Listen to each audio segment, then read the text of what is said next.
Welcome to TechBrothersIT. In this video of SSRS tutorial, we are going to learn what are shared data sources. So shared data sources are the data sources that can be used across multiple reports. So you create one data source and then that can be used for any of the report you are creating in that project. Now just telling you this definition that might not help, because this is the first video I'm creating on the shared data sources. So I would like to create a shared data source for you first and show you what exactly is a data source. So data source is a pointer to the database from which we will be retrieving or getting or extracting the data for our report. Now, next part we will learn here how to create a project or solution for SSRS. Then we create a shared data source. We are going to learn how to use that shared data source in different reports. And finally, we will create an embedded data source that will be local to the report, and then we will convert that to the shared data source. We will also learn how to deploy shared data sources to the report server. So there is a lot of things we need to learn in this video. Don't walk away like after 5 minutes. So we need to learn a lot. So this process is time consuming. So open the SSDT SQL Server Data Tools and let's start with the first creating SSRS project. Go to file, new, and project. Provide the name of your project. So I will say SSRS learn reports. That's for my project name, and here I'm going to say the solution will be SSRS learning solution, and this will be created on our desktop. So no big deal, we are not going to be worried about that where it is created, but it's good idea to know. So hit OK. A project is created with the solution, and now we can go ahead and take a look on shared data sources. So data source, as I said, that is a pointer or a connection string to the database from where we are extracting the data. Let's right click on the shared data sources, and then we add new data source, or here if you see add new item or existing item. So we can add existing data source if there is we have created in some other solution, but here we are going to create from scratch, add new data source. Now name of the data source is very important. Most of the time what I do, I keep the same name of the database, because mostly the database name is going to be unique in your each of the environment. So you have dev, QA, UAT, prod, you will have sale database or customer database. That's going to be the same across all those environments, but that can be changed, no big deal, but you give some generic name that makes sense to you. In my case, I will say sales makes sense to me, so I'm going to call it sales. If you want to say DS or shared data source, so you can start with always that one, and we can call it sales. Next, you are going to select the type from where it is going to read the data. So in our case, we are going to read the data from Microsoft SQL Server, but you have a capability to read from SQL Azure. You have OLEDB, you can use different data sources, so Teradata and all those lists can be used, but our case we are going to use the Microsoft SQL Server. So I selected that one. If I am good in writing connection string, it is the server name and initial catalog. So initial catalog is going to be my database, but I always make mistakes when it comes to write connection string. So here is the edit button. We can go here and build that connection string and hit on the drop down. That's not best practice, because if you have hundreds of SQL Server installed on that domain, you are going to get a lot of list and network. So you don't want to just click here and get all the names from the on the network and then start selecting one. If I will be you, I will be going to my SQL Server, which one I want to use it, and I will say server name, and by doing it I will get my SQL Server name or instance name, copy it and come back to here and then just paste it here. The next part, once you put the database SQL Server name here, then all the databases will be available. So you click here and then you can take a look, as long as you have permissions on those databases. Here sales database, that's what I want to use. Test connection, fine, hit OK. Now this is the connection string it is building. Next time, if you remember, data source is equal to your SQL server name, and then you have semicolon and initial catalog, and that's your database name. So it's very simple. You can use it or build it. Hit OK. Now we will click here and share data source underscore sales dot RDS.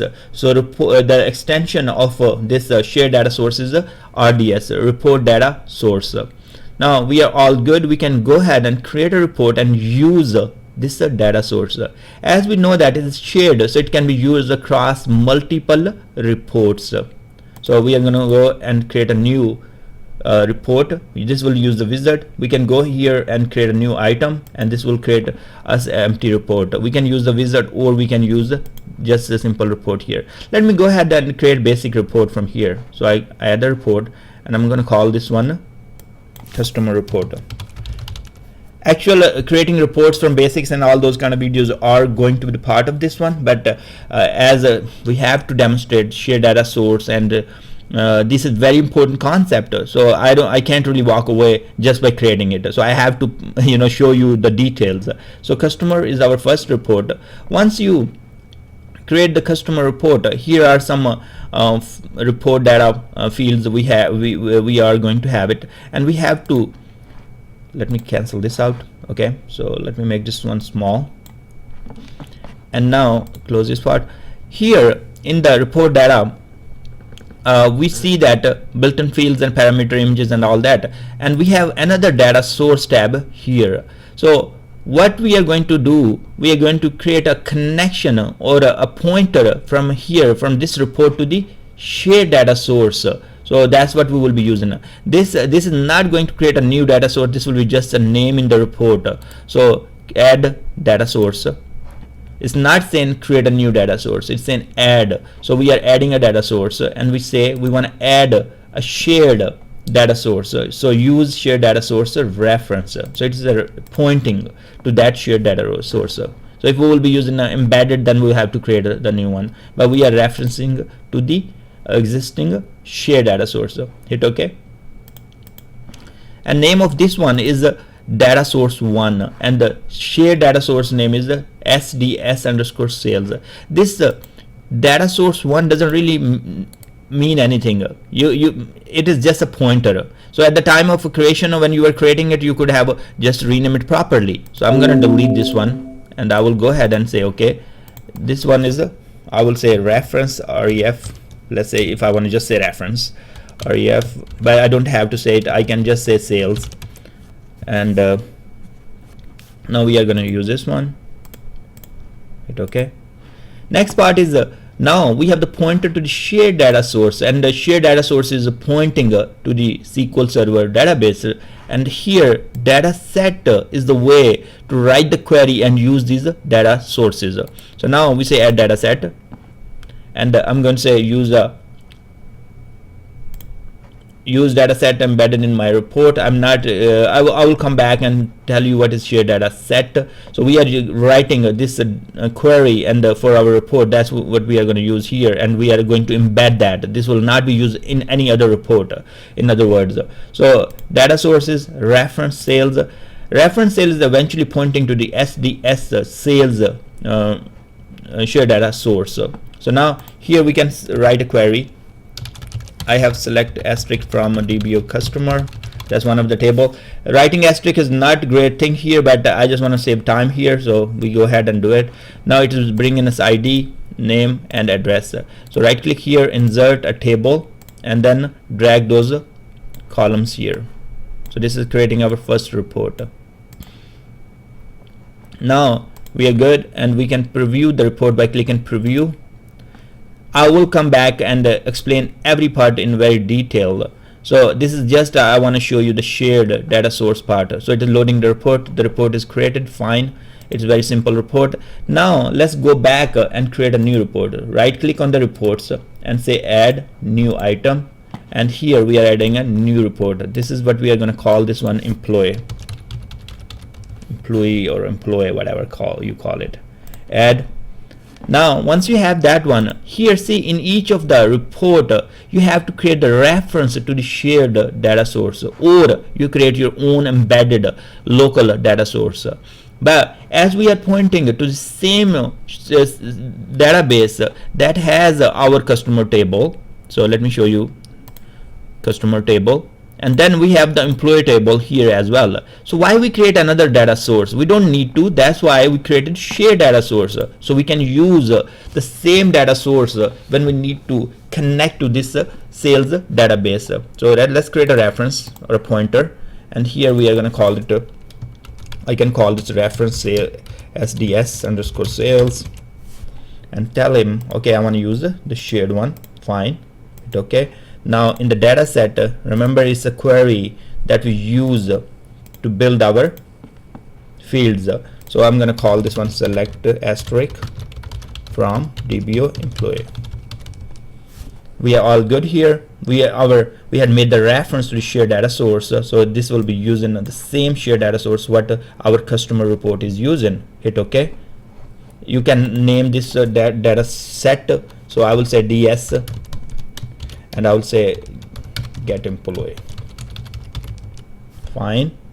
Now go ahead and create a report table, and ID and name and last name. We can preview the reports. Everything looks good. Now we learn how to create a shared data source. We learn how to create reports, and then how to point or make a reference or create this link between the report data source to the shared data source, and then how to use the shared data source in the data sets and extract that information. Now one thing, as I was telling, it is one connection to the database, and we can use across multiple reports. So this really helps when we deploy this data source to the reporting server, and then deploy all these reports. And finally we found out okay, sales is a database, that's fine in development, but in QA or UAT or prod, the name of that database has changed, so it is called sales region. So it will be one change we have to make to the shared data source, so we do not have to come back on each of the report and make changes. So that's where it saves a lot of time. When you have shared data source, you can just make changes at one place in the report server, or even here. Let's say if I want to go ahead and change to the sales region now, so if I will say sales region here, now it will be pointing to the sales region database for all of the reports wherever we have used this shared data source.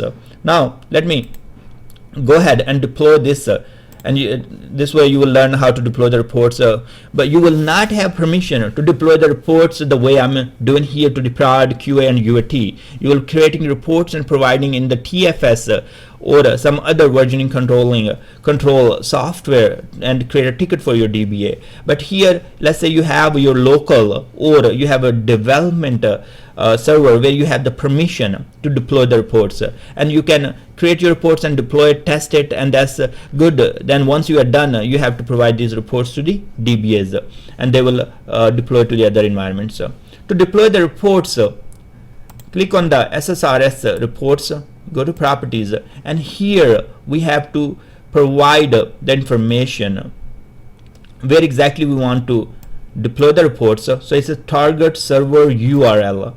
In my case, I have the report server already ready, so I will be taking the report server name. I will not take the reports. So this is the interface where we manage the report and see the reports. So I have to provide the report server name. So if you see that Amir PC/report server and the SQL 2014, that's the name of my report server. Here you have a reports underscore SQL 2014. So remember, report server name, not the reports part where we see and manage the reports.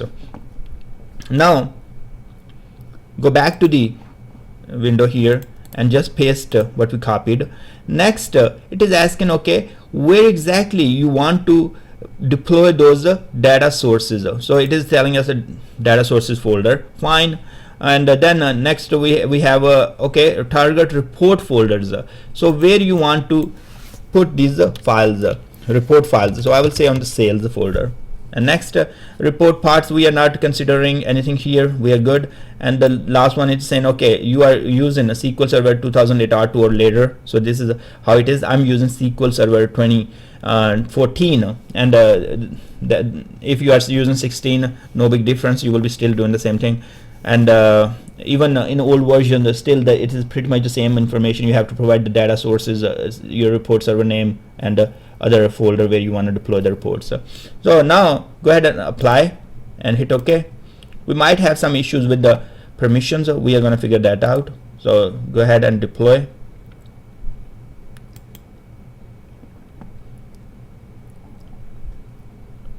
So it is deploying the reports to the sales, and it is deploying customer report now. It said deploy 1 succeeded, build completed. Looks like it worked just fine for us. And now let's go and take a look on the report side. Refresh.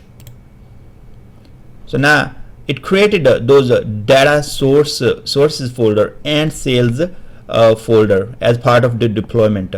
If we want to, next time we want to keep this one shared data sources, we want to rename it, and we have to change it when we apply it. So you can have any name what you like. So let's go to the data sources. So in the data sources we see SDS sales. So that's the data source we have created as a shared data source, and it is pointing to the sales. Now let me take you one step back, and we go to the sales folder, and here we see the customer report. So if you click on customer, it is going to load that report, but it is using the shared data source. So it is bringing us 3 records, 4 records, whatever. Now let's go back here and take a properties of this. Let me go to manage. There are different ways to see that. Now here in the data sources, you will see it is using a shared data source. So that's how, if your report is using a shared data source, this will be automatically pointed, and you don't have to do anything. You will just create with the same shared data source name, and then deploy to all the environments. Now one more thing I would like to do here, as you guys remember, I have let me do one thing. Sales region is not a great name. It should not have space. I don't like the databases with the space, so I remove the space between them. Now I'm going to copy this one, and instead of pointing to the sales, I want to point to the sale region, and I feel like all of those tables are there, which my reports will be used in. So this is one way. When you deploy your reports to the production QA environments, you will deploy your reports, and if the database is different from the development, you will go to your data sources and then just provide the name of the initial catalog there. Also sales region. Also you will be changing the SQL server. Once this is on development, once you will be on QA, you will be saying whatever the QA name. See, this is a very helpful. You are making changes in one shared data source connection manager, and all those reports will be pointing to your QA or prod or UAT on whatever the environment you are running. So if I would have another SQL Server instance, I will just provide that SQL Server instance name and the database name, whatever it is available there, and all those tables will, or store procedures, or any other objects will be used from those SQL Server instances. Now this is great. Test connection. The login failed. Okay, what did I do here? If we go back here, so let's take a look on the sales region, security. So I don't have permission on this database. So what I'm gonna do, let me do one thing. Sale region requested by the login is this, and rest of the part looks good. This is only permission part, so I'm gonna figure that out right now, and let me see if this user is there. So we have this user. Let's double click here. We'll go to the server roles. It is sysadmin, but why is it not using it? So if we go to the sales, Yep, it is sys admin, so sale region. So see, even that error is totally irrelevant. It is, and you don't have a permission, but the database name what we have put, it is not sales region, it is sale region. So sometimes it's really hard, you have to come back and take a look. Let me see here. Okay, so now I have, let me make this change, sale region instead of sales region. Now test connection, looks good, apply. So we made a connection change, and we did not make any change to the reports, but our reports are pointing or using this shared data source, and they will be using data from that sales. So let me go back to the sale region and take a look quickly. I don't know, somehow I want experiments and like experiment and show you guys everything. See, this table has 4 records, and also in the other one it has 4 records. So I just want to delete it this time, few records. So I'll say delete from where id is equal to 1.